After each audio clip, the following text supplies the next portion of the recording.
Felicidade e autoconhecimento são duas faces da mesma moeda.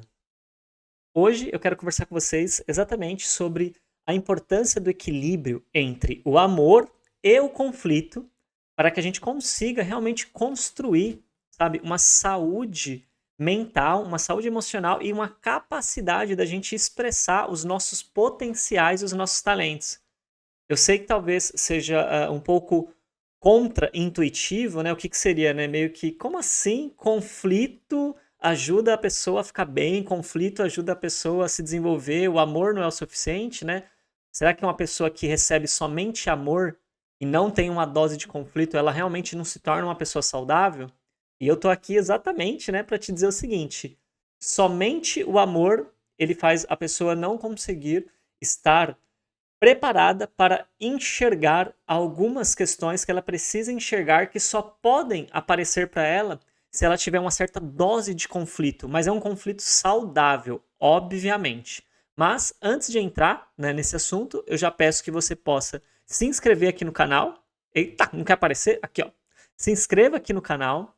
Não se esqueça de já deixar o seu like aqui no vídeo e também, né, faça o seu comentário enquanto o vídeo estiver acontecendo, caso passe por algum ponto, né, que você teve um insight, uma ideia, uma sacada, ou se você tem algum aprendizado, algum ensinamento que você já vivenciou em relação a esse tema de hoje, deixa aqui pra gente nos comentários, porque a gente também pode aprender com você. Esse é o objetivo de estar aqui no YouTube, né, exatamente criando uma comunidade que troca sobre esses conhecimentos, e não apenas que vem aqui receber, né, aquilo que eu estou partilhando com vocês, que eu venho aprendendo na minha jornada de formação como psicólogo, como mentor, como terapeuta, estudando, vivendo também a vida, né? Porque a gente vive, né? A vida, né? Acho que é uma das melhores formas de aprender a lidar com as nossas emoções é exatamente vivendo a vida. E diga-se de passagem, né? Hoje foi um dia intenso para mim.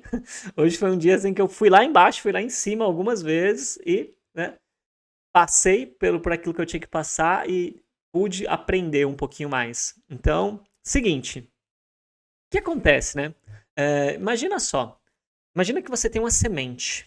Você tem uma semente na sua mão e você está tentando ensinar essa semente a se tornar uma árvore extremamente frondosa, sabe? Com uma copa muito bonita, cheia de frutos e tudo mais. E aí você tá lá, sabe? Conversando com ela, falando com ela, tentando ensinar ela, sabe? Tentando convencer ela de se tornar uma grande árvore.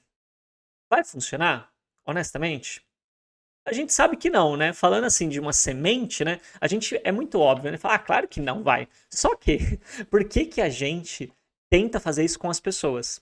E é a mesma coisa quando a gente pensa através dessa analogia. O que que acontece? Uma pessoa, né, que está bem desenvolvida no seu autoconhecimento, que é uma pessoa que tem uma identidade muito bem estabelecida, sabe, tem uma saúde, se relaciona bem com as pessoas, se relaciona bem no trabalho, consegue ter prosperidade na vida dela, sabe, aquela pessoa que ela tá bem na vida, as coisas estão acontecendo, as coisas estão fluindo para ela. Essa pessoa, ela não se desenvolveu com pessoas ensinando o que ela tinha que fazer. É como a semente. Não é ensinando uma semente que você vai se ensinar, é que você vai fazer com que ela se desenvolva. Não é falando algo para ela, mas sim dando para ela condições que ela realmente se desenvolva. Então, quando a gente pensa em dar condições para que uma semente se desenvolva ou uma pessoa se desenvolva, o que que a gente precisa então? De um solo fértil.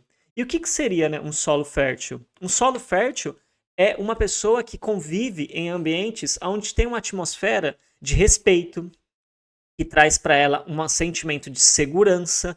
Lembre-se, segurança não é superproteção. É muito importante a gente ter clareza, porque algumas famílias acham que superproteção é estar oferecendo segurança para os seus jovens. Então, o jovem, por exemplo, ele não passa por situações desconfortáveis porque os pais acham que ele não pode passar, porque senão isso vai trazer algum trauma para ele. Quando na verdade isso é uma superproteção e está impedindo, está tirando esse solo fértil dessa pessoa de vivenciar aquelas experiências e conflitos que são importantes para que ela vá formando a força dela e a personalidade, né? Na verdade, não a personalidade, né? O verdadeiro eu dela, porque a personalidade, na verdade, é um personagem que a gente cria para se defender da vida e para evitar ansiedades.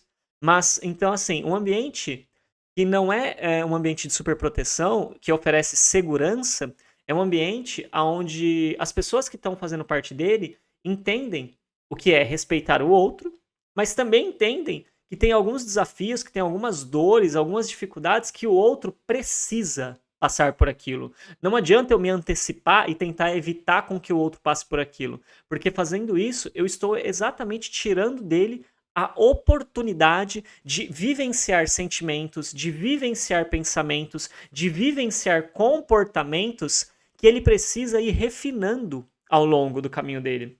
Então, nós podemos ter vindo de famílias onde a gente ou teve uma superproteção, ou teve um equilíbrio, ou teve, né, uma falta de segurança. Então houve desrespeito, né? Não era ouvido, não podia ter um espaço para falar, não tinha uma liberdade. E quando a gente acaba vindo de experiências assim, a gente precisa reconhecer a importância e a necessidade da gente olhar para isso e procurar uma busca, né, uma ajuda, onde a gente vai conseguir esse ambiente para conseguir perceber quais que são os padrões de pensamentos que nós temos, que são decorrentes dessa aprendizagem de ambientes dos extremos, tanto da superproteção quanto da ausência de segurança, quanto os padrões de sentimentos, os padrões de comportamentos. E quando a gente começa a ter essa facilidade de perceber quais são os padrões de comportamento, como por exemplo, quando as pessoas elas discordam de mim, eu me sinto, tipo assim, rejeitado. A pessoa discordou, eu falei algo, ela não concorda com aquilo, eu sinto que ela me rejeitou. Isso é um padrão de sentimento que ele está extremamente condicionado a algum tipo de memória, porque assim, um adulto que está estruturado, que está equilibrado emocionalmente, ele não se sente rejeitado quando uma pessoa discorda do argumento dele, discorda da opinião dele. Ele consegue ter essa percepção de quê? De que a pessoa está discordando da ideia que ele colocou na situação, não exatamente da essência e da identidade dele. Então veja, o que que isso já está mostrando?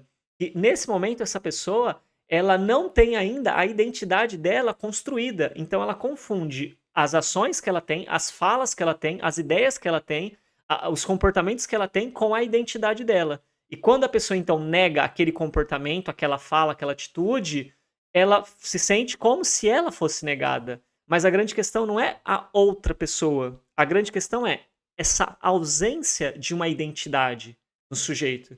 Então, quando a gente não tem a nossa identidade bem estabelecida, toda vez que a gente coloca uma ideia, alguma coisa, e as pessoas não concordam com aquilo, ou não dão uma atenção para aquilo, a gente se sente mal. Só que esse gap, né, de situação, a gente não vai conseguir resolver ele com as pessoas. A gente vai ter que resolver ele exatamente interiorizando e entendendo dentro de um processo, dentro de um acompanhamento, como que eu posso lidar com isso, né? Com um profissional ali que possa me orientar. O que que eu vou fazer quando eu estiver numa situação assim? Porque a busca é encontrar valores. Quais são os seus verdadeiros valores? Não valores financeiros, monetários, sabe? Quando você tem na conta, mas assim, quais são os seus principais valores? Porque a gente acha que os valores humanos são os mesmos, mas não. Existem diversos valores humanos, a hierarquia de qual é o primeiro mais importante, o segundo, o terceiro, o quarto, para cada pessoa, em momentos específicos da vida dela, são diferentes. Por exemplo, tem pessoas que, em primeiro lugar para elas, a honestidade é o que conta. Tem pessoas que, na verdade, é a liberdade que está em primeiro lugar. Outras pessoas que está em primeiro lugar é o quê? A intimidade. Outras pessoas, a conexão. Então, veja, para uma série de pessoas, né, existem, na verdade, aqui eu coloquei algumas necessidades, né? Existem necessidades que estão ali como prioridades de valores, né?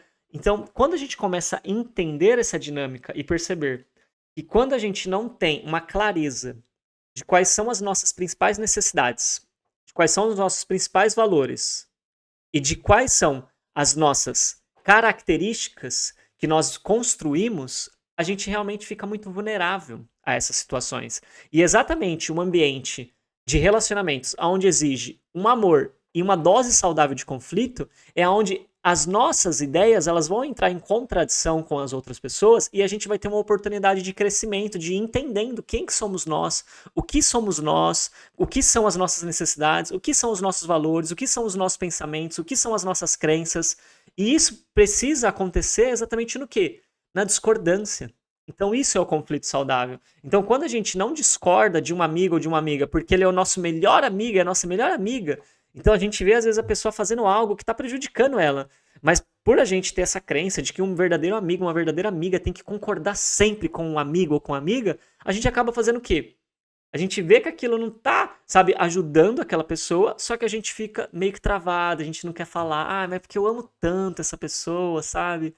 Eu gosto tanto dela. É melhor deixar quieto, né? Que senão a gente vai discutir, senão não sei o que lá. Só que assim, veja bem, essa relação, ela não tá favorecendo o florescimento, o crescimento dessa árvore. Então essa semente que essa pessoa, mesmo que ela seja adulta, ela pode ter 30, 40 anos de idade, ela ainda é uma semente em potencial, porque tem muitas características, qualidades, potencialidades que ela tem para se desenvolver, tanto a nível mental, estrutura de pensamento, capacidade de pensar a vida de outras maneiras, tanto de forma emocional, saber lidar com determinados sentimentos, não ser afetada por outros sentimentos, não ser dominada por sentimentos, comportamental, sabe? Ela poder ter mais autocontrole em determinadas situações, ela poder saber conduzir, sabe, a força e a energia dela quando ela for agir, sabe? Saber medir qual que é a intensidade da ação que ela precisa ter em cada situação e não ser apenas uma coisa padronizada que funciona igual para todo mundo. Então veja, todas essas habilidades, todas essas competências, todos esses potenciais de um ser humano, eles nascem e eles florescem exatamente em uma relação ou em relações onde existe uma dose equilibrada de amor e de conflito. Então, que possa ser pra gente, né, essa reflexão de hoje, essa conversa aqui, uma proposta para a gente começar a refletir quem são as pessoas que nós podemos contar na nossa vida, que são pessoas que têm maturidade o suficiente para que possamos chegar nessas pessoas e falar, meu, vamos construir uma relação diferente daqui para frente? Sabe, eu assisti um vídeo de um cara, né, ele é mentor, ele é formado em psicologia, aí você encaminha o vídeo para essa pessoa, se você, né, puder, porque aí vai ser legal, porque ela vai entender o raciocínio. E aí você vai propor para ela, falar, vamos viver essa experiência para a gente poder crescer juntos? Você vai crescer, eu também vou crescer, então eu vou ser honesto e honesta com você quando eu ver talvez algo que você não esteja percebendo, porque a gente acaba repetindo muitos padrões inconscientes. O que são padrões inconscientes? São comportamentos, pensamentos e sentimentos que a gente vive eles há tanto tempo mesmo, que a gente já está tão acostumado com eles que a gente nem percebe mais eles. Porque é algo muito comum, é algo muito natural da nossa experiência. Então, quando existe um pensamento, ou um comportamento, ou um padrão de sentimento que é muito natural, que é muito antigo em nós, isso acaba passando despercebido. E é esses exatamente que geralmente as pessoas elas falam que a gente tá se comportando de uma determinada maneira ou outra, a gente se sente ofendido. Não, eu não ajo assim. Por quê? Porque realmente a gente não tá vendo, mas a outra pessoa tá vendo. Ela tá enxergando, ela tá percebendo claramente, tá nítido, tá escancarado pra ela. Por isso que a gente até fala, enxergar o erro do outro é fácil, quero ver enxergar o próprio erro, né? E a questão é essa, realmente, é muito mais fácil pra gente a gente enxergar o padrão inconsciente da outra pessoa porque não tá inconsciente pra gente. A gente não repete aquilo há 5, 10, 20, 30, 40, 50 anos. Aquilo, quem repete aquilo há tanto tempo assim é aquela pessoa. Então, quando a gente vê aos nossos olhos, aquilo se destaca, aquilo salta. Ou, por exemplo, quando a gente está se apaixonando por alguém, a gente finge que não viu.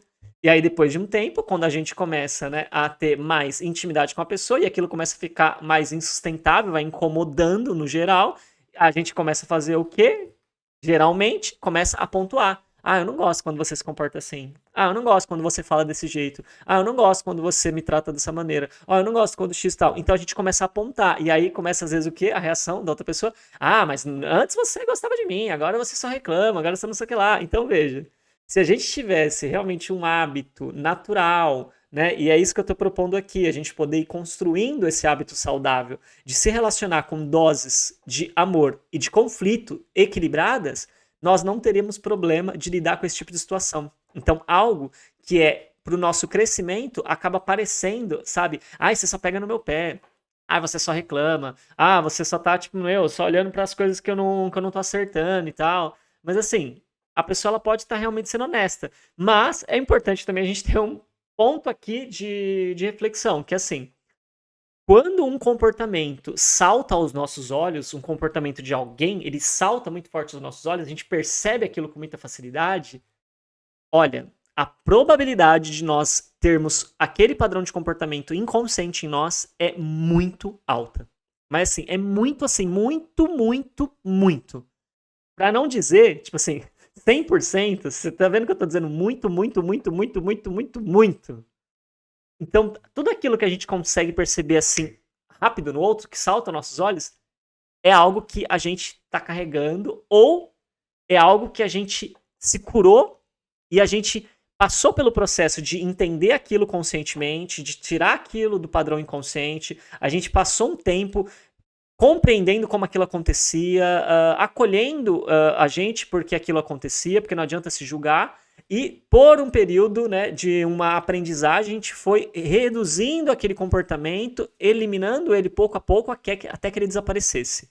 Então, a probabilidade, né, da gente ter curado aquilo também existe, mas assim, na maioria dos casos, o que pode acontecer é a gente também tem aquele padrão inconsciente e a gente está enxergando exatamente por isso. Até porque quando a gente vai estudar a vida um pouco mais fundo, né?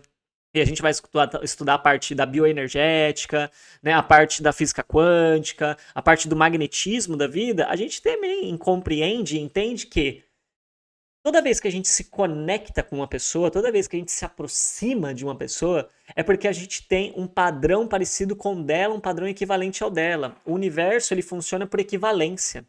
Então, por mais que sejamos diferentes aqui na nossa aparência física, no sexo, né, sexo masculino, sexo feminino e tal, na idade, existem muitas diferenças, muitas nuances. Só que as pessoas que têm uma sintonia e que se conectam, elas têm um mesmo padrão de frequência vibratório. E por ter o mesmo padrão de frequência vibratório, padrão de frequência vibratório alinhado, o que acontece? São padrões de pensamento, padrões de sentimento e padrões de comportamento. Porque o que constitui, o que forma um padrão de frequência de uma pessoa é a soma da frequência de todos os comportamentos que ela tem, de todos os pensamentos que ela tem e de todos os sentimentos que ela tem. Então, quando soma tudo isso, dá um padrão de frequência. Então, se o nosso padrão é equivalente ao de uma pessoa, é porque os pensamentos, sentimentos, comportamentos são bem parecidos. Tudo vai bater? Obviamente não, né? Vai ter uns que uma pessoa vai ter, a gente não vai ter e tal. Mas vai ter um monte, uma quantidade assim significativa que a gente vai ter em comum. E como o nosso tá inconsciente porque a gente repete há tanto tempo que não percebe mais, a gente vai perceber aonde? No outro. E aí fica uma dica, né? Pra gente poder perceber, então, que se a gente tá vendo aquilo fortemente no outro, é porque a gente também tá com aquilo. Então a gente pode aprender através do outro, ao invés de ficar julgando, criticando, né, falando que o outro é um problema na nossa vida, a gente poder, através da experiência com o outro, entender que nós podemos ter um crescimento tentando buscar a compreensão daquilo ali. Mas como eu disse, é muito difícil para uma pessoa que está inconsciente de algo ela encontrar as explicações e as razões daquilo, mesmo que seja possível. Então, né, a sugestão é que você possa realmente procurar uma pessoa que possa te auxiliar e te ajudar, né, para que essa busca ela não te exija tanto tempo, né? Porque nada na vida é de graça, né? Nada na vida é de graça. Eu li isso recentemente, na verdade li não. Eu tô lendo o livro do... Não, eu li sim, é verdade. Eu vi no podcast do Joel J, depois eu fui ler o livro do Napoleão Hill, Quem Pensa Enriquece, é o nome do livro. E no livro do Napoleão Hill tem um momento que ele fala assim, nada, exatamente nada é gratuito. Tudo tem um preço. E as coisas, elas tendem a ter duas formas de serem pagas.